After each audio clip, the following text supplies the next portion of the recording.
Sometimes you go over the top rope and you bang your head on the ring apron. Don't do that. That's when you feel like a big dope. 'Cause they're the worst bumps you can be taking. Oh, it's the hardest part of the ring. The hardest part of the ring. Okay, sometimes you reach out for that hot tag and you go ahead and make your own comeback. Why do you do that? That's when you should quit wrestling. And you're better off rolling a thumbtacks. It's the hardest part of the ring. The hardest part of the ring. One more, sometimes you're distracting that referee, but the babyface has your wrestler pinned. Then you get bumped to the ring apron, and you realize all the trouble you're in when it's the hardest part of the ring. The hardest part of the ring. Now double claps. Oh, God damn it, hang on. Double claps. Okay, here we go, Bob Squad. They can't all be perfect. Rocking and rolling, strutting and strolling, slamming and jamming, clanging and banging. Went to go one too many times. Close but no cigar. The lights are on but nobody's home. No water in the pool. It's the hardest part of the ring. The hardest part of the ring. Ba-da-ba-da. Whoa, yay. What is going on, Bob Squad? We are bushwhacking our way through another episode of the hardest part of the ring, talking about NXT August 24th, the Hulu edition with not limited enough commercial interruption. Can you hear the highway in the background? I'm trying really hard to do this this is the second recording of this. I deleted the first one because it sounded like crap. This one will sound half like crap, so we're going to do the best we can do. Oh, the things I do, Bob Squad, for alrighty. Stop, no more patting myself on the ass here. Let's jump right into the pool, which I was just doing. We just had a lovely Skype chat a few hours ago. Then I went for a walk and a dip in the apartment complex pool once again, and I'm wearing my hernia girdle. This is the first hardest part of the ring, where I'm wearing my hernia girdle. So I'll tell you all about it as time goes on. Oh, how should we open the show? Let's set the stage, shall we? Yes, let's. Big wrestling weekend. CM Punk returns on Friday. Saturday is SummerSlam with the returns of Becky Lynch and Brock Lesnar. Sunday is the NXT TakeOver with various new champions. Monday is a Raw that I went to live in San Diego, and Tuesday was NXT on Hulu. That is a lot of stuff. That is a lot of stuff. I am out of things to say. And NXT, the TakeOver, the big event itself, got overshadowed with all the craziness going on this weekend. So it's no surprise that this NXT on Hulu means even less. But it was not a bad episode. It was not a bad pro wrestling show. It's just historically unimportant, but top to bottom, for what it is, if you didn't know the weekend that just preceded it, this was a very good wrestling show, and I would like to tell you about it. Hulk Hogan slam onto the Giant. Cameron Grimes and Ted DiBiase comes out to music that Ted DiBiase has never listened to. Ted DiBiase keeps it sweet and simple. He says, quitters never win, and winners never quit. And it was really heartfelt. He's just a sweet, kindly old man who wants a champion to uphold the morals of a championship that, if you remember, he bought and used as a weapon and used to treat people badly and demean them. But now it means something of honor and respect. I don't know what the hell why. Isn't he still a bad guy? I don't know. I guess not. Clearly not. Anyway, Cameron Grimes' face is beat up, which is good. It helps the promo. Money falls from the sky, but it is not real money because there are budget cuts. And Cameron Grimes' face is on the money, and Wade Barrett tells Beth Phoenix that it's not legal tender, as if Beth Phoenix did not already know the information. And we have a wrestling match. Timothy Thatcher, who's so gnarly looking. He has a face like Sabu. You know what I mean? The old indie wrestler from ACW with the guy. He just has that. He just looks like he's been through some wars. Anyway, he wrestles a big old Ridge Holland, who they're very big on. Ridge has a funny hat and a big stick, and he hits people with it. Ridge beats him clean. Match gets 17,000 stars. It was all right. They did the match they would do, hard hitting and all that. The thing is, Ridge is part of this group. There's Pete Dunne, and there's Oney Lorcan and Danny Burch, Danny Burch returns at the end from injury. So there's 4 pretty vanilla-looking guys in this group, but I guess if you put them together, almost like an Imperium type of thing, like, oh, look, they're all part of this thing, so they mean a little more. I can get that. Ciampa was beating up one of them for beating up Thatcher, but Ciampa got beat up too somehow. They love beating him up. And what else happens? There's a blonde lady. Her hair is blonde. Mackenzie something. Mackenzie blonde lady talks to Raquel Gonzalez. And Raquel Gonzalez is interrupted by Frankie Monet. And Frankie Monet cuts a hell of a promo. She just looks like an uber, like a rich Karen. She's like many bosses I've had. It just works. It just works. I wish she was like many bosses I've had. It was good. I guess Frankie's the next challenger. That should be good. Valentina, anyway, a Brazilian lady we don't know, Valentina Faraz, wrestles. Kaylee Ray is wrestling on a show already. Okay, very good, very good, very good. I am happy. Kaylee Ray, the former UK Women's Champion, she is tremendous. I love not just the color, like that reddish straight hair, but it's so long and it flies when she's on offense. I think she's a good technical wrestler, but I think she's actually more fun when she's just being aggressive and vicious and beating the crap out of somebody. I think it just works better, but she can't. It doesn't mean anything if she doesn't do the wrestling first. So this was great. It was short. It's not supposed to be a 5-star match, or the 15,622 stars that I'm going to give it, which I am. It's not supposed to be a big 5-star match. It's just Kaylee just show that she's vicious and beat her. You're not supposed to be making people happy here. You're supposed to be letting them know that Kaylee is there to hurt somebody and dangerous. So I think Frankie Monet is that. Keep Raquel busy until Kaylee Ray feud, which makes sense. Samoa Joe cuts a promo. And Pete Dunne comes back out in women's pants and no socks and shoes.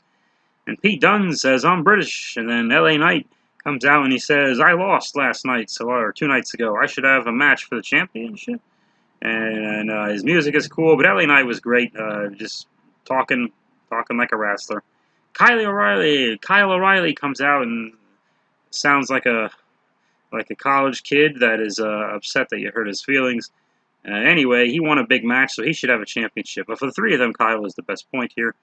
But then, hey, as Kyle's talking, Ridge Holland hits him with a stick, and Ciampa runs back out and takes a second to eyeball Joe in the title. But Ciampa, that's right. But after Ciampa gets hit by somebody too, I don't know. There's a bunch of bad guys, a bunch of good guys.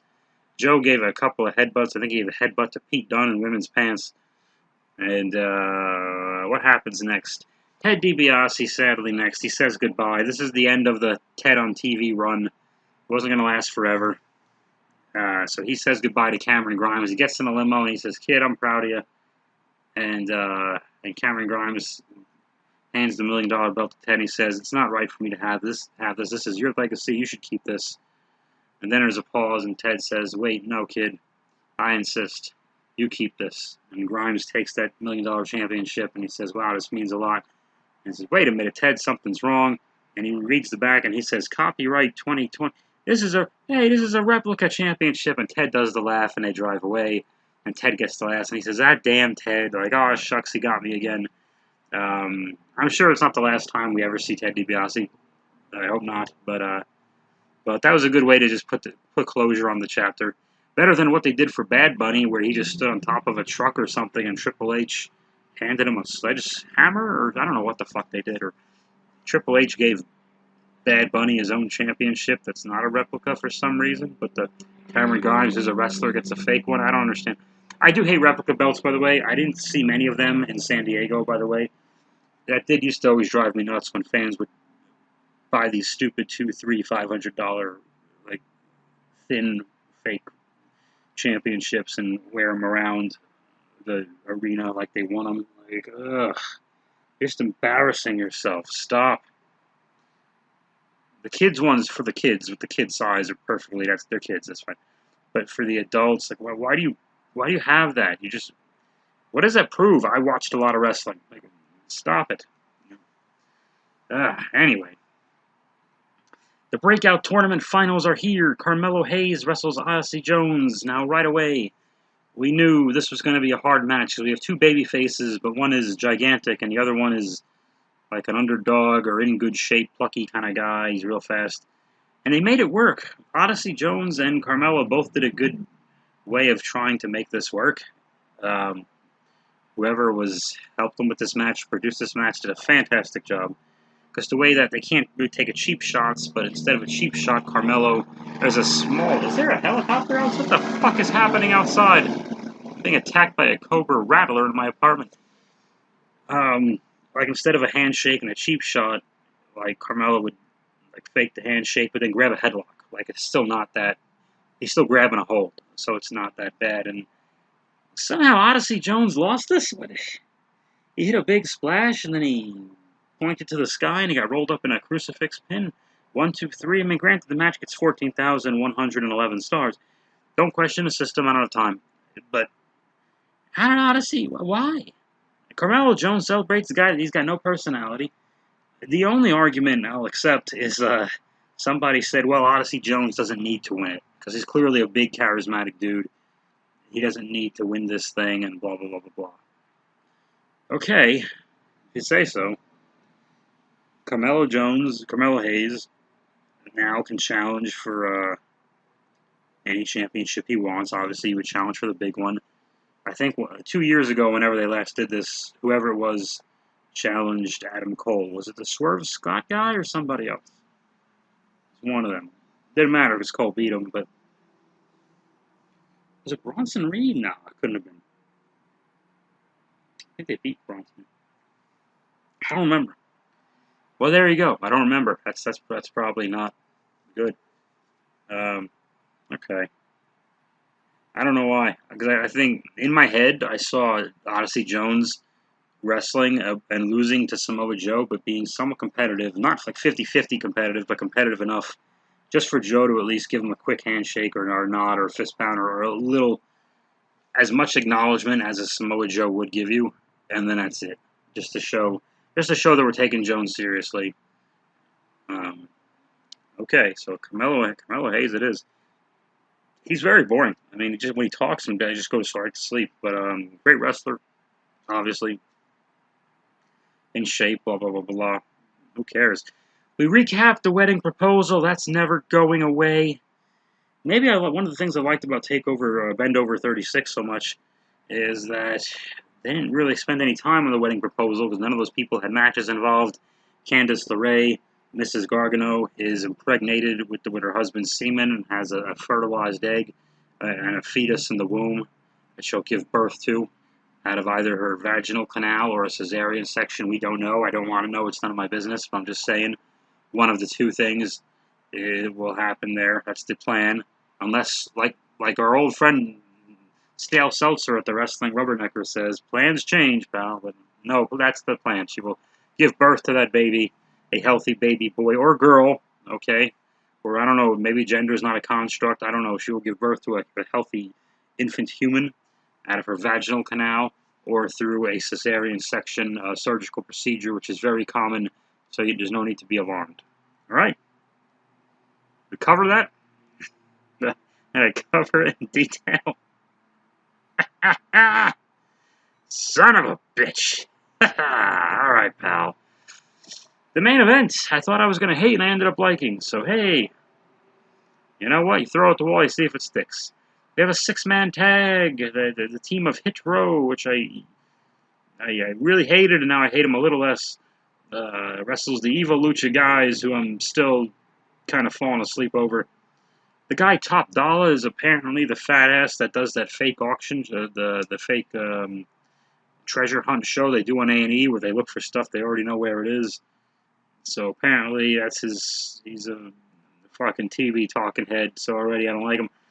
He did one cool thing in the middle of the match, but whatever. I'll say it now. He carries 3 dudes. Yeah, these firemen carries one guy, but then he picks up the other guy, the other Evil Lucha, who's not the main guy. So there's 2 guys on top of him and a fireman carries, holding 2 at the same time. The thing was, it just was so fake the way he picked up the second guy. And the second guy clearly just jumped and clung on. And he does catch the Escobar. He catches the Escobar guy in that fall away position. So he's walking around a ring with 3 guys. Very impressive.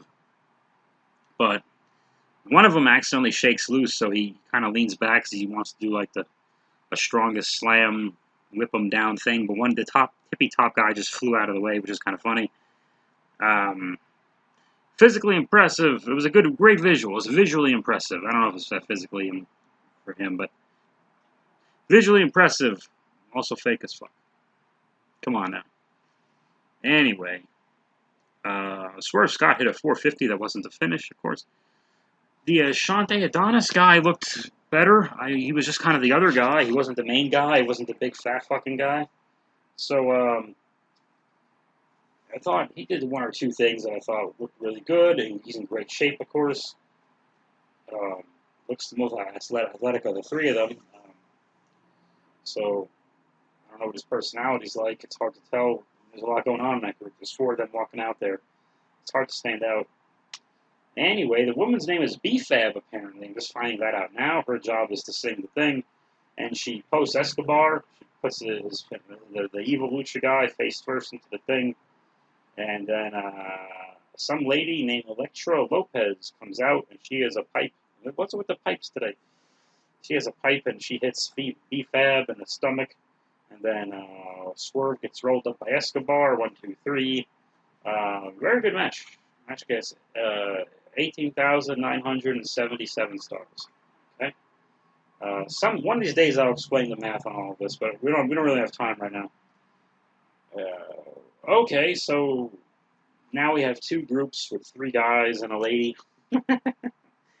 It's Tom Selleck and what the fuck else is in that? I don't know. It doesn't really matter who's in Three Men and a Baby. Should I watch that for Beach Town? No, I'm not watching that. Maybe Kindergarten Cop. What do you think? Watch Kindergarten Cop? Detective John Kimball. Cop, you idiot. Stop it. Yeah. It's a very good NXT. It's a good wrestling show. I mean, it's missable. You didn't need to see it to follow along with NXT is what I mean by missable. It's not going to change your life. And really, after a colossal overdose of pro wrestling, it was that's the only thing that made it hard for me to watch and a little hard to make interesting. Hopefully I made it somewhat insightful, if not humorous. It's just NXT is hard to make funny, by the way, because it's really very dull. So I do try my best. What's happening in the future? They're clearly going to do a Pete Dunne Samoa Joe match. That's a keep Joe busy feud. Raquel Gonzalez is going to be busy with Frankie Monet, but ultimately fight and probably lose to Kaylee Ray whenever they decide to snatch Raquel up from the from NXT and have her lose to Nia Jax on Raw. I don't know what the fuck they'll do, and then she'll run away from a doll. Who the fuck knows? I don't know the answers, folks. I really don't. I hope Dakota Kai should just go to the main roster, right? Could we use Dakota on Raw? Why not? What's she gonna? You don't have to win. I don't think you have to necessarily win a championship in NXT and then lose it just to be called up. Like, it's usually how it goes, but it doesn't always have to be. Nikki Cross never won the thing. Carmella never won the thing. Alexa's been on TV for forever. She's been on TV nonstop for 5 years. She never won the NXT thingy. Sonya didn't. A lot of them didn't. So who knows? I don't know the answer. Nia Jax sure as hell didn't. Gee, she went up right away. Lacey Evans didn't. How'd that work out? Yeah, so you see what I'm saying. Dana Brooke never did. That didn't work out well either. Mandy Rose, I think, never wrestled in NXT. She came back to NXT to manage. She didn't even go back to NXT. She just went. All right, guys. All I'm saying is you don't got to win a title necessarily to be called up. Dakota's done all she's going to do there. I think Io Shirai and Zoe Stark, are they still the NXT Women's Tag Champions? I have not seen them since they won it. I mean, whenever the hell that was. I don't know the answer. I think when Candice LeRae got ejaculated in, everything changed. Righty. Oh, that's pleasant. Well, it's better to ejaculate in your partner than over the top rope on the apron, because someone might slip and hit their head on the hardest part of the ring. Ew, the hardest. Ugh, part of the yuck. That's disgusting. Ba-da-ba-da.